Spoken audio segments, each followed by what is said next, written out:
দর্শক সবাইকে আমন্ত্রণ জানাচ্ছে রাতে আপনাদের সবাইকে আরআইএসএল জনতন্ত্র গণতন্ত্র অনুষ্ঠানের সঙ্গে আছেন প্লাবন রহমান। আমরা প্রতিদিন সারাদিনের গুরুত্বপূর্ণ খবর নিয়ে আলোচনা করে থাকি আমাদের আজকের আয়োজনের বিষয় আসলে মুক্তিযোদ্ধা বিতর্কের বিষয় নিয়ে কথা বলতে স্টুডিওতে তিনজন অতিথি আছে। শুরুতে তাদের সঙ্গে আপনাদের পরিচয় করি। আমাদের সঙ্গে আছেন আবুল কালাম আজাদ মজুমদার, প্রধান উপদেষ্টার উপপ্রেস সচিব। মাঝখানে আছেন মোস্তাফিজুর রহমান বাবুল, কেন্দ্রীয় সম্পাদক। একেবারে ডান দিকে আছেন মোস্তাফিজুর রহমান বাবুল, কেন্দ্রীয় সম্পাদক বিএনপি। মাঝখানে আছেন অ্যাডভোকেট মুজাহিদুল ইসলাম শাহীন, যুগ্ম আহ্বায়ক জাতীয় নাগরিক কমিটি এনসিপি। তিনজনকে স্বাগত জানাচ্ছি। আবুল কালাম আজাদ, শুরুতে আপনার দিয়ে শুরু করি। সংবাদপত্রের আজকে শিরোনাম যেটি নিয়ে খুবই আলোচনা সমালোচনা হয়েছে এবং পরবর্তীতে আপনারাও আপনাদের অবস্থান পরিষ্কার করেছেন, সেই বিষয় নিয়ে একটু বঙ্গবন্ধু সহ যারা আসলে মুক্তিযুদ্ধে গুরুত্বপূর্ণ অবদান রেখেছেন তাদের মুক্তিযুদ্ধ সনদ বাতিল, এরকম একটি খবর ছড়িয়ে পড়ে সকালে এবং দেশের একটি গুরুত্বপূর্ণ গণমাধ্যম সমকাল একটি গুজব ছড়িয়ে পড়ে। এটাকে তো আর খবর বলা যাচ্ছে না, কারণ এটা খবর হিসেবে কোয়ালিফাই করে না। জি জি জি, এটা আসলে হলো কিভাবে? মানে এটা যারা করেছে তারা বলতে পারবে কিভাবে হলো, কারণ আমরা তো এটাকে খবর মনে করি না, কারণ এটা তো সত্য না। আপনি যদি যেটা সত্য না সেটা তো আর খবর হয় না, এটা একটা গুজব। একটা প্রথম সারির একটা সংবাদ মাধ্যম তারা এই গুজবটা রটিয়েছে। সামহাও তারা হয়তো তাদের যে গেট কিপিং যেটা এটা ঠিক ছিল না বা ঠিক নাই। রিপোর্টার হয়তো ভুল করতে পারে, কিন্তু একটা সংবাদপত্র যখন আপনার একটা সংবাদকে তার মূল সংবাদ হিসেবে উপস্থাপন করে, তখন তো আমরা ধরেই নিতে পারি যে ওই সংবাদটা নানা ধরনের স্ক্রুটিনি প্রসেসের মধ্য দিয়ে সংবাদ হিসেবে কোয়ালিফাই করেছে। আইদার এটা মূর্খতা অথবা ধূর্ততা। তো এক্ষেত্রে দুইটার একটাই যে কোনো একটা হয়েছে। তো আমরা জানি না ঠিক এখানে কোনটা হয়েছে। যারা এটা করেছেন, যে অপকর্মটা যারা করেছেন, তারা ঠিক এই বিষয়ে ব্যাখ্যাটা দিতে পারবেন, কেন তারা এটা করেছেন, কোন কারণে এটা ভুল হয়েছে, নাকি এটা ইচ্ছাকৃতভাবে তারা করেছেন। কিন্তু সত্যটা হচ্ছে যে এই সংবাদটা পুরোপুরি মিথ্যা, ফলস, বানোয়াট এবং ক্ষেত্রবিশেষে আমাদের কাছে মনে হয় উদ্দেশ্য প্রণোদিত। কারণ সরকারকে যদি মুক্তিযুদ্ধের সাথে জড়িয়ে কোনোভাবে সরকারকে একটু টেন্টেড করা যায়, অনেকে এটাতে রাজনৈতিকভাবে ফায়দা নেওয়ার একটা সুযোগ পেতে পারেন। আমরা মনে করি যে এই ধরনের সুযোগ মূলধারার কিছু একটা দুটো মাধ্যম না, অনেকগুলো মাধ্যম মিলে এটা করেছে। এবং এটার মধ্যে যে আমাদের যে সাংবাদিকতার যে দৈন্যতাটা, এটাও ফুটে উঠেছে এই কারণে যে কপি পেস্ট আপনার সাংবাদিকতাটা যেহেতু একটা সংবাদ মাধ্যম দিয়েছে, এটা অন্যরা সমানে কোনো ধরনের স্ক্রুটিনির মধ্যে না গিয়ে আপনার কপি পেস্ট করেছে। আমি একটা সংবাদ মাধ্যমে এরকমও এই রিপোর্টটা দেখেছি, ডেস্ক রিপোর্ট।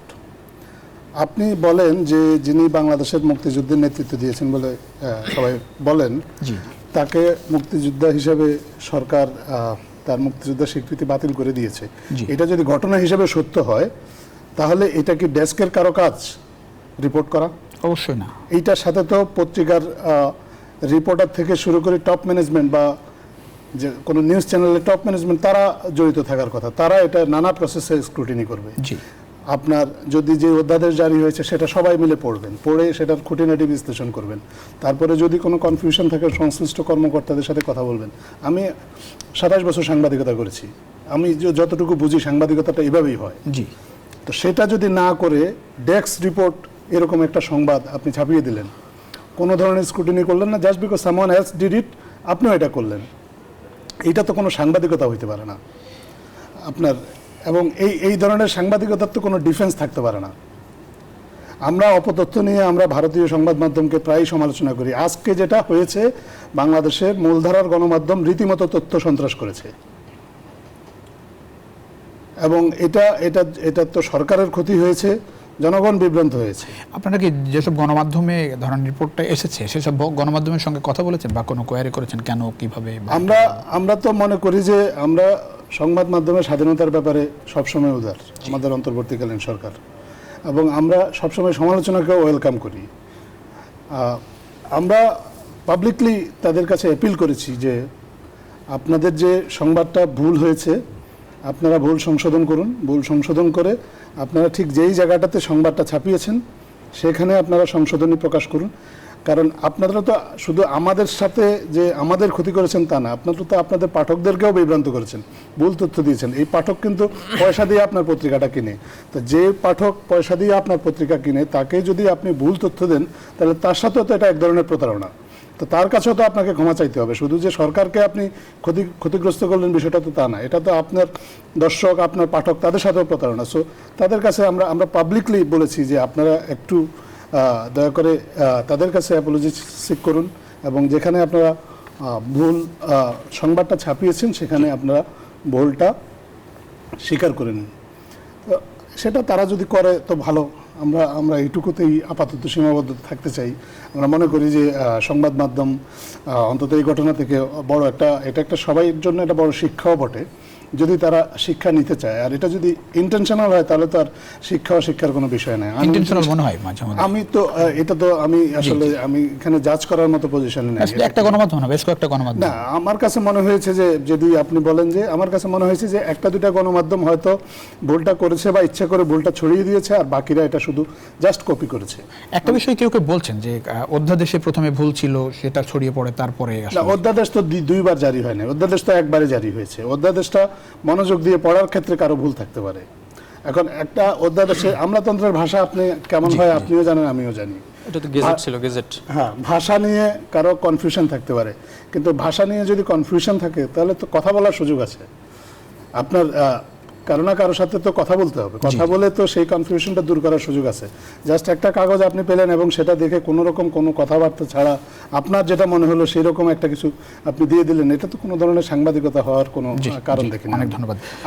আমি একটু বলি, শুধুমাত্র যে এই সংবাদটি তা না, আমরা আজকে সারাদিনে কি ধরনের অপতথ্যের শিকার হয়েছে আপনি একটু খেয়াল করে দেখবেন যে এই স্টুডিওতে ঢোকার আগে আমি একটা সংবাদ নিয়ে কথা বলছিলাম, যেখানে বলা হয়েছে জাতিসংঘের যে আবাসিক প্রতিনিধি গিয়ান লুইস, উনি বলেছেন যে বাংলাদেশ সরকার রাখাইনে করিডোর নিয়ে কাজ করছিল, জাতিসংঘ এটা কিছু জানে না।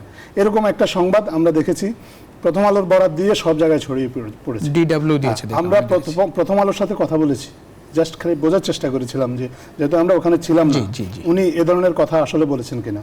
আমাদের কাছে প্রথম আলো জানিয়েছে যে না, এ ধরনের কথাটা বলেননি, এই সংবাদটা ভুল হয়েছে বা ভুলক্রমে এটা ছাপা হয়েছে, প্রকাশ করা হয়েছে, তারা ভুলটা সংশোধন করেছেন, কিন্তু ড্যামেজ কিন্তু যা হওয়ার হয়ে গিয়েছে। তো আপনি যখন দেশের সবচেয়ে বড় পত্রিকা এই ধরনের ভুল করে এবং তারপরে শুধুমাত্র ভুল স্বীকার করে যে আমরা এটা সংশোধন করে দিয়েছি, তাতে কিন্তু আসলে এই ড্যামেজটা রিকভার করা যায় না। তো এইটা আপনি কার কাছে এই আপিলটা করবেন? আপনি দেশে সমকাল বাংলাদেশের অন্যতম বড় পত্রিকা, আপনার প্রথম আলো বাংলাদেশের অন্যতম বড় পত্রিকা, আমার দেশ বাংলাদেশে এখন অন্য ওয়াইডলি সার্কুলেটেড গ্রহণযোগ্য পত্রিকা, আপনার কালের কণ্ঠ, তারাও আমরা দাবি করি বা তারা বলে যে তারা বড় পত্রিকা। তো ইত্তেফাক এই কাজ করেছে, যুগান্তর এই কাজ করেছে। তো দেশের শীর্ষস্থানীয় গণমাধ্যমে যারা কাজ করেন তারা তো শীর্ষস্থানীয় সাংবাদিক বলেই আমরা জানি। তো তাদের যদি এরকম হয় তাদের অজ্ঞতা অথবা তাদের ধূর্ততা, যেটাই হোক, দুটোই তো অনৈতিক।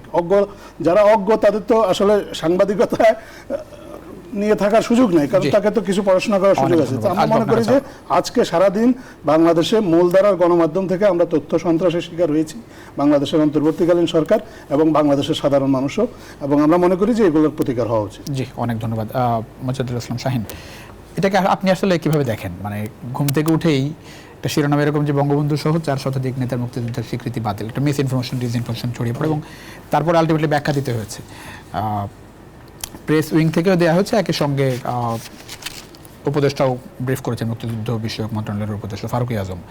আপনার চোখে একটু কেমন লেগেছে? আসলে আপনি দেখেন যে আইনটা মানে যেখানে অধ্যাদেশটা হলো, যেটা জাতীয় মুক্তিযোদ্ধা কাউন্সিল অধ্যাদেশ 2025 যারা আসছে আর কি, তো এইটার মধ্যে দেখেন কোনো তালিকাই কিন্তু নাই। ইনফ্যাক্ট এই আইনের মধ্যে মুক্তিযোদ্ধাদের কোনো তালিকা নেই, তাহলে বাদ পড়লো কোত্থেকে?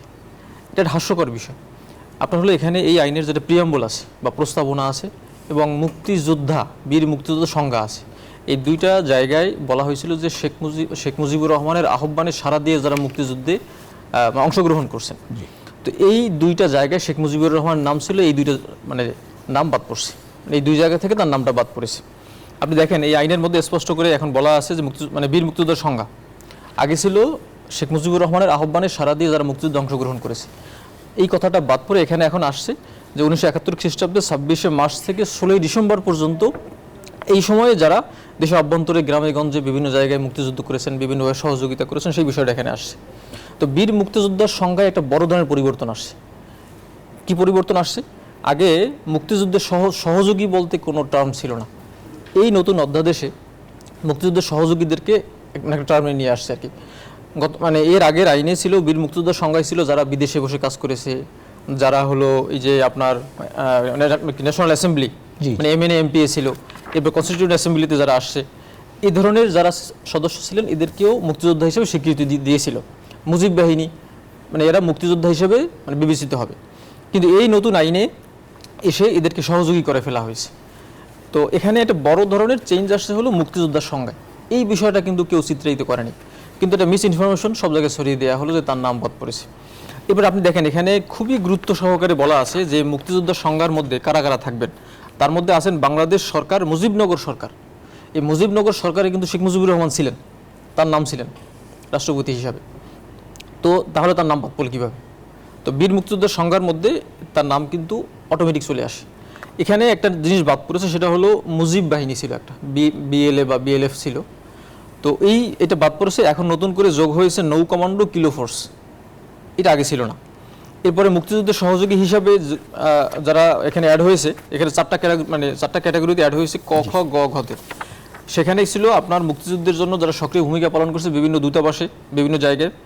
এরপরে হলো বাংলাদেশ সরকারের মুক্তিযুদ্ধকালীন সরকারের যারা বিভিন্ন ধরনের কর্মকর্তা কর্মচারী ছিলেন, তাদেরকে মুক্তিযুদ্ধের সহযোগী হিসেবে এখানে ট্রিট করা হবে এখন থেকে আর কি, যারা আগে মুক্তিযুদ্ধের স্বীকৃতি পেতেন। এরপরে হলো আপনার ন্যাশনাল অ্যাসেম্বলি, এরপরে হলো মেম্বার প্রভিন্সিয়াল অ্যাসেম্বলি এবং কনস্টিটিউয়েন্ট অ্যাসেম্বলি। এই তিনটা অ্যাসেম্বলির সদস্য মানে একজন 1970 সালে এমএনএ এমপিএ হয়েছেন, কিন্তু মুক্তিযুদ্ধে অংশগ্রহণ করেন নাই। পরবর্তীতে তিনি আবার হলো আমাদের মানে কনস্টিটিউয়েন্ট অ্যাসেম্বলির সদস্য হলেন, সেই ব্যক্তিও মুক্তিযোদ্ধা হিসেবে বিবেচিত হতেন।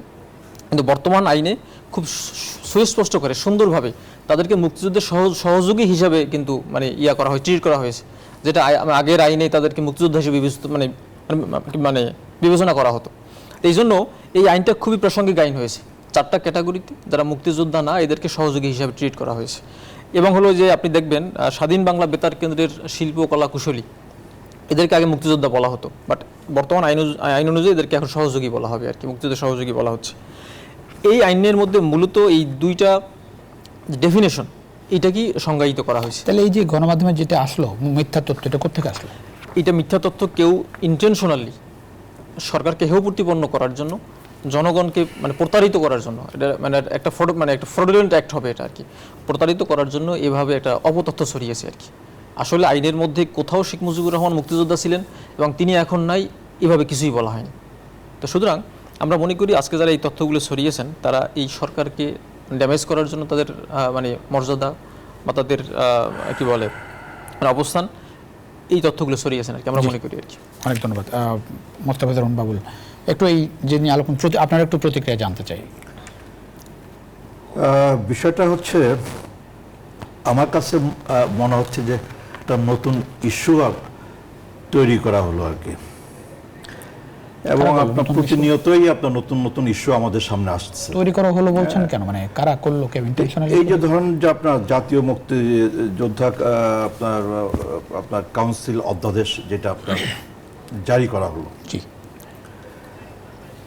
তো এই জাতীয় মুক্তি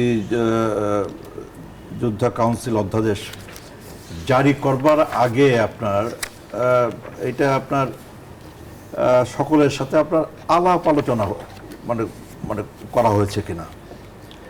তো আমার জানা মতে ইস্যুটা কিন্তু খুবই সেন্সিটিভ এবং ইস্যুটা কিন্তু খুব গুরুত্বপূর্ণ ইস্যু আর কি। আপনি মুক্তিযুদ্ধকে ডিফাইন করতেছেন, আপনি মুক্তিযোদ্ধাদেরকে আপনি ডিফাইন করতেছেন, কারা মুক্তিযোদ্ধা না, আবার নতুন করে আপনার সহযোগী মুক্তিযোদ্ধা হিসেবে আপনি আপনি চিহ্নিত করতেছেন কারা সহযোগী মুক্তিযোদ্ধা। ফলে গোটা বিষয়টাকে কিন্তু আপনার মানে খুব মানে হেলাফেলা করে দেখবার কিন্তু কোনো সুযোগ নাই। বিষয়টা খুবই গুরুত্বপূর্ণ, খুবই সেন্সিটিভ, এবং এই গুরুত্বপূর্ণ সেন্সিটিভ এই ইস্যুতে সিদ্ধান্ত নেওয়ার আগে, এই অধ্যাদেশ জারি করবার আগে আমি মনে করি যে এটা আপনার সকলের সাথে একটা আলাপ আলোচনা করাটা খুব জরুরি ছিল আর কি। এখন দেখেন মানে পরিস্থিতিটা এরকম হয়েছে যে আপনার মানে সরকার বনাম গণমাধ্যম, আমরা গণমাধ্যমকে আমরা আমরা বলছি যে গণমাধ্যম আপনার সরকারকে ড্যামেজ করার জন্য আপনার এই ভুল আপনার সংবাদ পরিবেশন করতেছে, তাই তো, ভুল রিপোর্ট আপনার পরিবেশন করতেছে, এটা কিন্তু আমরা বলতেছি আর কি। তো আমি তো জানি এবং আমি বিশ্বাস করতে চাই, বিশ্বাস রাখতে চাই যে সরকার, গণমাধ্যম, রাজনৈতিক দল, জনগণ এর মধ্যে তো কোনো আপনার কোনো বিরোধ নাই, ফাটল নাই, বিভেদ নাই। তা হচ্ছে কেন আপনার আজকে আপনার এই সরকার বনাম গণমাধ্যম এই আলোচনাটা আমরা এই টেবিলে আমরা করতেছি, কেন করব? এই পরিস্থিতিটা কেন তৈরি হচ্ছে আর কি? আমার প্রশ্ন হলো এই পরিস্থিতিটা কেন তৈরি হচ্ছে? বর্তমান সরকারের তরফ থেকে আপনার এই পরিস্থিতি আপনার কেন তৈরি করা হচ্ছে? সরকার করছে, বর্তমান সরকারের তরফ থেকে এই পরিস্থিতি কেন তৈরি করা হচ্ছে? এই পরিস্থিতির জন্য কি সরকার দায়ী তাই বলছেন? আমি তো মনে করি যে আপনার এই সিদ্ধান্ত নেওয়ার আগে, এই অধ্যাদেশ জারি করার আগে আপনার সকলের সাথে আলাপ আলোচনা দরকার ছিল, সকল রাজনৈতিক দলের সাথে আলাপ আলোচনা করা দরকার ছিল। যে আপনি তো অনেক, এটা তো অনেক গুরুত্বপূর্ণ ইস্যু, এটা অনেক গুরুত্বপূর্ণ ইস্যু। আপনি মুক্তিযুদ্ধকে ডিফাইন করতেছেন, আপনি মুক্তিযোদ্ধাদেরকে ডিফাইন করতেছেন, কারা মুক্তিযোদ্ধা, কারা মুক্তিযোদ্ধা না, এবং আপনার মুক্তিযোদ্ধা সহযোগী মুক্তিযোদ্ধা হিসাবে আপনি একটা ক্যাটাগরি আপনার ঠিক করতেছেন, কারা সহযোগী মুক্তিযোদ্ধা। আপনি মুজিবনগর সরকার যারা পরিচালনা করছে, সরকার যারা ছিল তারা মুক্তিযোদ্ধা, মুজিবনগর সরকারে যারা দায়িত্ব পালন করছে, কর্মকর্তা কর্মচারীরা, তারা কেন মুক্তিযোদ্ধা না? মুজিবনগর সরকারের প্রেসিডেন্ট, আপনার ভাইস প্রেসিডেন্ট এবং মুজিবনগর সরকারে যারা আপনার মন্ত্রী হিসেবে যারা দায়িত্ব পালন করেছেন, তারা যদি আপনার মুক্তিযোদ্ধা হিসেবে স্বীকৃতি পান, তাহলে ওই সরকারে যারা কর্মকর্তা কর্মচারী হিসেবে যারা দায়িত্ব পালন করেছেন, তাদেরকে কেন মুক্তিযোদ্ধা বলা যাবে না? তাদেরকে কেন বিশেষ মুক্তিযোদ্ধা বলে তাদেরকে আপনার সহযোগী মুক্তিযোদ্ধা বলে তাদেরকে আপনার একটু নিচে নামানো হবে? কাজে এই সামগ্রিক বিষয়টা নিয়ে না অনেক আলাপ আলোচনা করবার দরকার ছিল।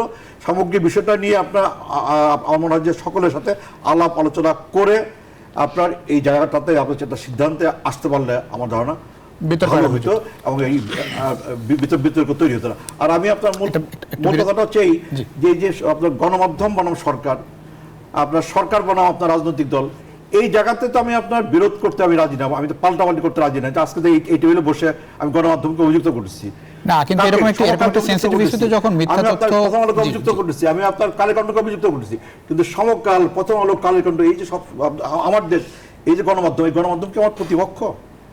এই গণমাধ্যম কি আপনার জুলাই আগস্ট অভ্যুত্থানের এই 10 মাস পরে কি এই গণমাধ্যম কি আমার প্রতিপক্ষ হয়ে গেল?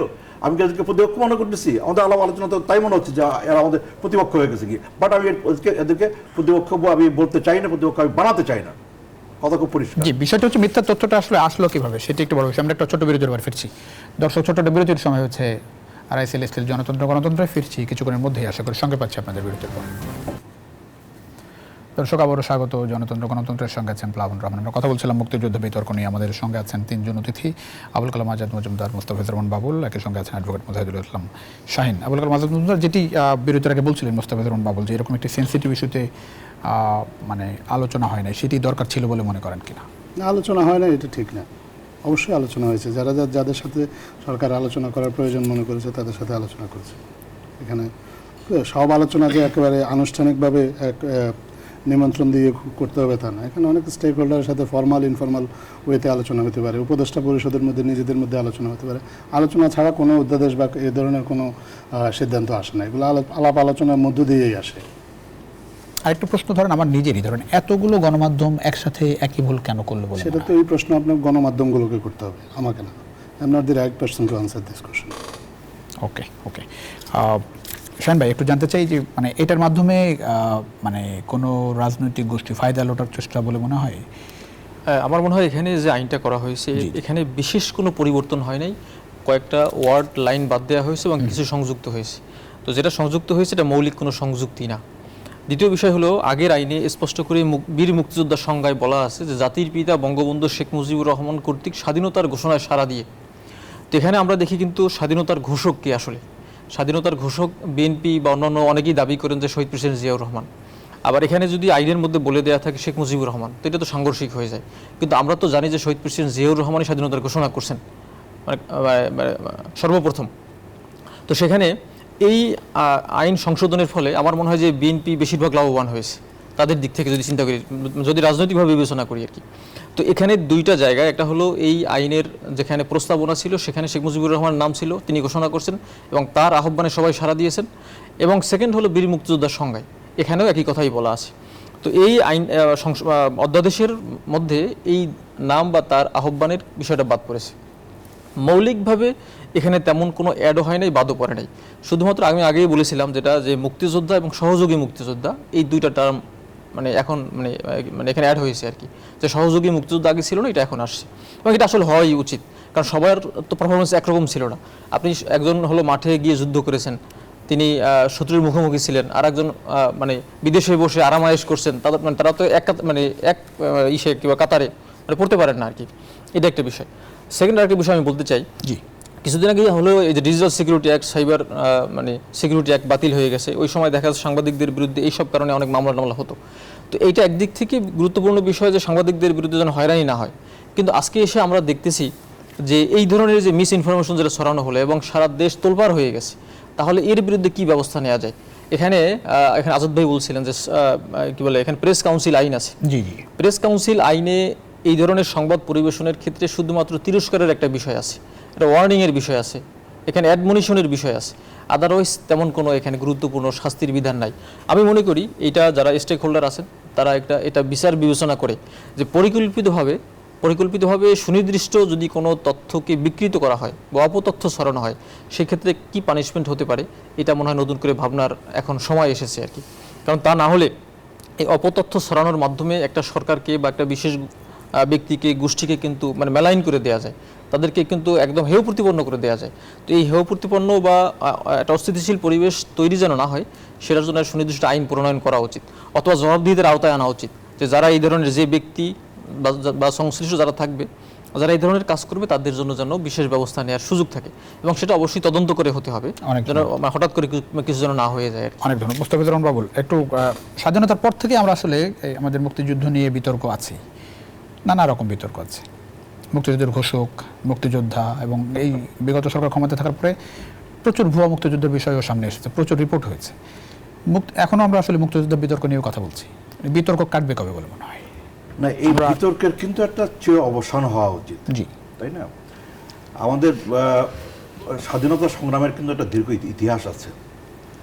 আমাদের মুক্তিযুদ্ধটা আপনার এটা 26শে মার্চ থেকে 16 ডিসেম্বর, ঠিক আছে, বাট এই মুক্তিযুদ্ধের একটা প্রেক্ষাপটও কিন্তু আমাদের আছে আর কি। যেমন ধরেন 1952 সালে ভাষা আন্দোলন আছে, 1969 গণ অভ্যুত্থান আছে, তারপরে আপনার 70-এর নির্বাচন আছে, তারপরে 71-এ আপনার 9 মাসের আপনার রক্তক্ষয়ী মুক্তিযুদ্ধ আছে, 16 ডিসেম্বর আমাদের বিজয় আছে। তো মুক্তিযুদ্ধের ঘোষণা কে দিয়েছেন এই নিয়ে আপনার কম বেশি বিতর্ক আছে, তাই তো? আমরা আমাদের দলের পক্ষ থেকে বলি, যেটা উনিও বলেছেন, আমরা আমাদের দলের পক্ষ থেকে বলি যে আপনার শেখ মুজিবুর রহমান আপনার 25শে মার্চে দিবাগত রাতে গ্রেপ্তার বরণের আগে উনি আপনার স্বাধীনতার ঘোষণা উনি দেন নাই, উনি দিতে চান নাই। উনি আপনার অখণ্ড পাকিস্তানের প্রধানমন্ত্রী হওয়ার জন্য শেষ মুহূর্ত পর্যন্ত উনি অপেক্ষা করেছেন, তাই তো? বাট 25শে মার্চে কিন্তু আপনার চট্টগ্রামে আপনার আমাদের দলের প্রতিষ্ঠাতা শহীদ প্রেসিডেন্ট জিয়াউর রহমান উনি কিন্তু আপনার বিদ্রোহ করেছেন এবং উনি চট্টগ্রামে কালুরঘাট পাতার কেন্দ্র থেকে কিন্তু আপনার স্বাধীনতার ঘোষণা দিয়েছেন, মুক্তিযুদ্ধের ডাক দিয়েছেন, এবং উনি নিজে আপনার মুক্তিযুদ্ধে অংশগ্রহণ করেছেন। তা আমাদের স্বাধীনতা সংগ্রাম মুক্তিযুদ্ধে আপনার আরও অনেকের, মৌলানা আব্দুল হামিদ খান ভাসানী থেকে শুরু করে আরও অনেকের কিন্তু আপনার ভূমিকা কিন্তু ছিল। তো ধরেন যেটা হতে পারে আর কি, আপনার জাতীয় পর্যায়ে মুক্তিযুদ্ধের একটা নিরপেক্ষ একটা ইতিহাস রচনা করা, একটা বস্তুনিষ্ঠ নির্মোহ একটা ইতিহাস আপনার তৈরি করার জন্য জাতীয় পর্যায়ে আপনার সামনের দিনে, এটা আজকেই কালকেই পরশু আপনার এটা করে ফেলতে হবে, বিষয়টাকে আমি এভাবে মনে করি। কিন্তু এটা খুব জরুরি, জাতীয় পর্যায়ে সামনের দিনে আপনার একটা মুক্তিযুদ্ধের একটা সঠিক ইতিহাস, বস্তুনিষ্ঠ ইতিহাস, নির্মোহ ইতিহাস, এটা আমাদের প্রণয়ন করার জন্য জাতীয় পর্যায়ে সেটা আবার দেখা গেল যে এর আগে আমরা দেখতাম যে আওয়ামী লীগ তার মতো করে করেছে, আবার দেখা গেল যে এরপরে একটা ধারণা করা হচ্ছে যে যদি বিএনপি ভোটে নির্বাচিত হয় দেখা গেল যে সেটা বিএনপির মতো হয়ে গেল, সেরকম কিছু? এই কাজটা বিএনপির কখনই আপনার করা ঠিক হবে না, এবং এই কাজটা বিএনপি আপনার করবে এটা আমি বিশ্বাস করি না। বরং আমি বিশ্বাস করতে চাই যে ভবিষ্যতে আপনার এই মুক্তিযুদ্ধ নিয়ে যে বিতর্ক, মুক্তিযুদ্ধের ইতিহাস নিয়ে যে বিতর্ক, এই বিতর্কটা চির অবসান করার জন্য আপনার জাতীয় পর্যায়ে আপনার একটা কমিটি গঠন, একটা জাতীয় পর্যায়ে একটা বস্তুনিষ্ঠ একটা আলাপ আলোচনা করে এই প্রশ্নের একটা ইতিবাচক ফয়সালা নিষ্পত্তি করে আমাদেরকে সামনের দিকে এগিয়ে যাওয়া। বিরতির পরে ফিরছি দর্শক, ছোট্ট একটা বিরতির সময় হয়েছে, আবার ফিরছি কিছুক্ষণের মধ্যে, আশা করি সঙ্গে পাচ্ছি বিরতির পর। দর্শক আবারও স্বাগত জনতন্ত্র গণতন্ত্রের সঙ্গে আছেন প্লাবন রহমান। আবার বাংলাদেশের মানে প্রচুর ভুয়া মুক্তিযুদ্ধ আছে, সেটা নিয়ে কোনো চিন্তা ভাবনা হচ্ছে কিনা? সেটা নিয়েও কাজ চলমান আছে মুক্তিযোদ্ধার যারা এটা নিয়ে। তবে এটা তো ধরেন এটা অনেক বড় কাজ, কারণ আপনি নিজেই বলেছেন যে প্রচুর ভুয়া মুক্তিযোদ্ধা আছে। সো এটা শনাক্ত করা, যাচাই বাছাই করা, এগুলা তো অনেক বড় কাজ। সেই কাজটা চলমান আছে, কিছু কিছু ক্ষেত্রে হয়তো শনাক্ত হয়েছে।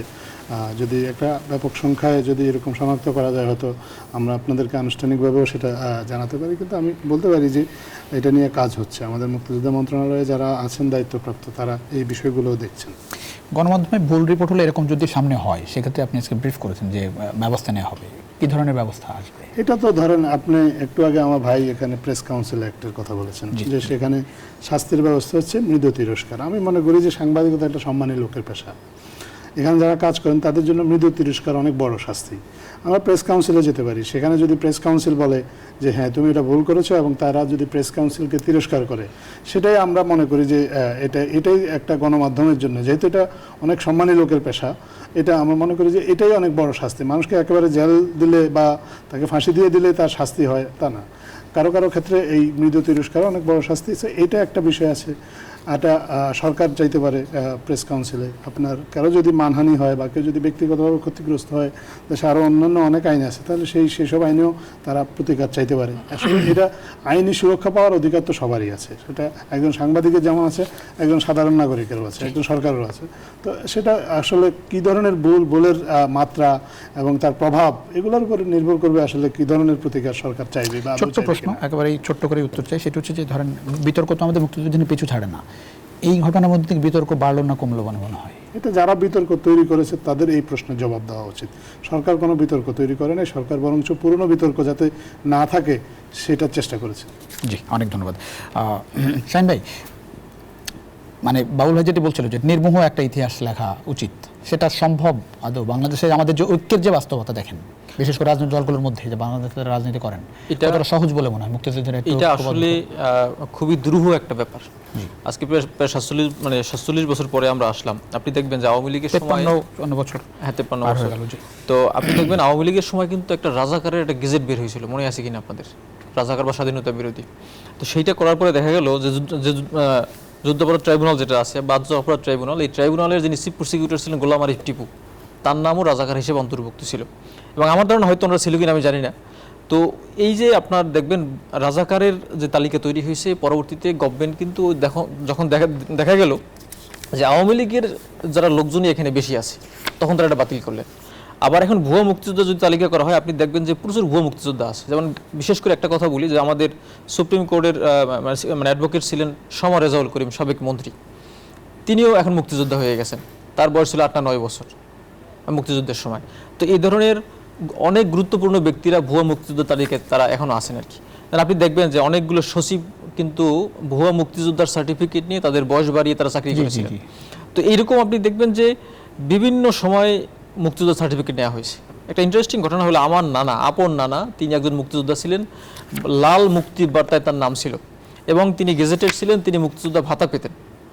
2008 সালে যখন আওয়ামী লীগ আসে, আপনার মানে 31 ডিসেম্বর আসার পরে তৎকালীন আওয়ামী লীগের এমপি তিনি এসে বললেন যে এই ভদ্রলোকের নাম রাখা যাবে না। তো তাকে বলা হলো কেন রাখা যাবে না? সে বলল যে এর ছেলেমেয়েরা বিএনপি জামাত করে, সুতরাং তার নাম মুক্তিযুদ্ধ তালিকায় রাখা যাবে না। পক্ষান্তরে আমার এলাকার যে ব্যক্তি 1971 সালে যার বয়স 5 কি 6 বছর ছিল, সে মুক্তিযোদ্ধা হয়ে গেলেন। এরকম অসংখ্য ঘটনা আছে, ভাতা পেলেন। বাংলাদেশে। এরপরে চাকরি বাকরিতে আওয়ামী লীগ নেতারা দেখবেন যে সার্টিফিকেট নেওয়ার পরে তার ছেলে মেয়েদের মানে চাকরি হয়ে গেছে, সচিব পর্যায়ের লোক যদি ভুয়া মুক্তিযুদ্ধ হয়ে সুবিধা নিতে পারেন, সুবিধা নিতে পারে। হ্যাঁ, জি, জি, জি। তো এই জন্য আমি মনে করি যে ভুয়া মুক্তিযোদ্ধা মানে এখানে যে তালিকাটা এখন যে আছে এটাকে বোধহয় মানে যদি বিবেচনা করা হয়, ভালোভাবে স্ক্রুটিনাই করা হয়, এরা আরো বাড়বে। ভুয়া রাজাকারও আছে, ভুয়া মুক্তিযোদ্ধাও আছে। জি, একটু শেষ করুন। সুতরাং আমি মনে করি এই বর্তমান সরকার নিরপেক্ষভাবে চাইলে তারা এখন করতে পারেন সেটা, যদিও তাদের সময় কম, এবং আবারও এখানে অনেক বিতর্ক আসবে যে সে কেন করবে, তার ম্যান্ডেট কি। আমি মনে করি নিরপেক্ষভাবে করতে হলে এই সময়টাই হলো একটা হাই টাইম এটা করার জন্য। জি, অনেক ধন্যবাদ, অনেক ধন্যবাদ। বাবুল ভাই বলছিলেন যে মানে পার্টিজান ব্যাপার তো আছে, যে এই সরকারের না, তার মতো করে একটা লেখে। তো হচ্ছে যে এই- আপনার, জি, প্লিজ। মুক্তিযোদ্ধাদের তো আপনার একটা পূর্ণাঙ্গ তালিকা, একটা সঠিক তালিকা তো তৈরি করতেই হবে, আপনার সেই চেষ্টাটা আমাদের করতে হবে। সহজ, মানে বিগত সবাই মানবে। বছরগুলোতেই আপনার এই তালিকা তৈরি করতে গিয়ে আপনার অনেক ভুয়া মুক্তিযোদ্ধা আপনার তালিকা করতে হয়েছে আর কি। ফলে এখন আপনার এই পুরো তালিকাটাকে পর্যালোচনা করে আপনার একটা সঠিক তালিকা তৈরি করাটা কিন্তু এটা জাতীয় স্বার্থে খুব গুরুত্বপূর্ণ এক। একই সাথে আমি মনে করি আমাদের কি আপনার শহীদদের তালিকা আছে?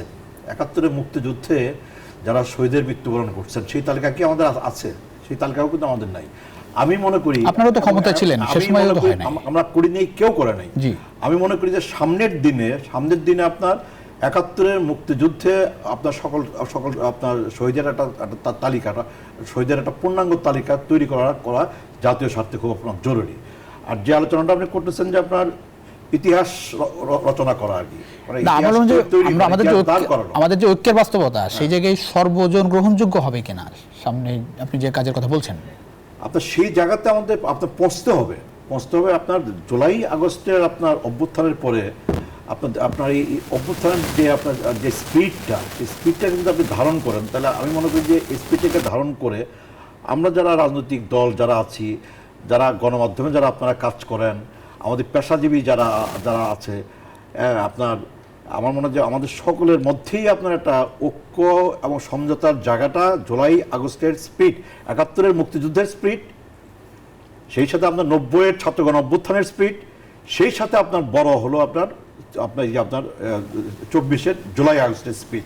সেই স্পিডগুলোকে আপনার ধারণ করে আপনার আমাদের নিজেদের মধ্যে ঐক্য এবং সমঝোতার জায়গাগুলোকে আপনার রক্ষা করতে আওয়ামী হবে। লীগ এবং মুক্তিযুদ্ধের রক্ষা একটা বড় করে part আওয়ামী লীগ। আপনার আমি যে কথাগুলো বললাম যে আমাদের মুক্তিযুদ্ধের ইতিহাস, স্বাধীনতার ইতিহাস তৈরি করা, মুক্তিযুদ্ধে যাদের অবদান ছিল, স্বাধীনতা সংগ্রামে যাদের অবদান ছিল, যার যা অবদান ইতিহাসে, এবং সেই অবদানের জায়গাগুলোকে সুনির্দিষ্ট করে দেওয়া, তাদেরকে ইতিহাসে সেই জায়গাগুলোতে তাদেরকে আপনার বসতে দেওয়া, এবং দিয়ে আপনার মুক্তিযুদ্ধের একটা নির্মোহ, আমরা আশা করি সেই দিন আসবে, নিশ্চয়ই বাংলাদেশের সবাই এক বাক্যে মুক্তিযুদ্ধের ইতিহাস গ্রহণ করবে, এবং সেই দিন আসুক যার মধ্য দিয়ে এই যে বিভাজন আমাদের, সেই বিভাজন আসলে কাটুক। অনেক ধন্যবাদ তিনজনকে এই রাতে আপনাদের মূল্যবান সময় দেওয়ার জন্য। দর্শক, এই ছিল আজকের জনতন্ত্র গণতন্ত্র। দেখাবেন নিশ্চয়ই অন্য সময়, সে পর্যন্ত ভালো থাকবেন সবাই। আশা করি নেক্সট 24 সঙ্গে থাকবেন।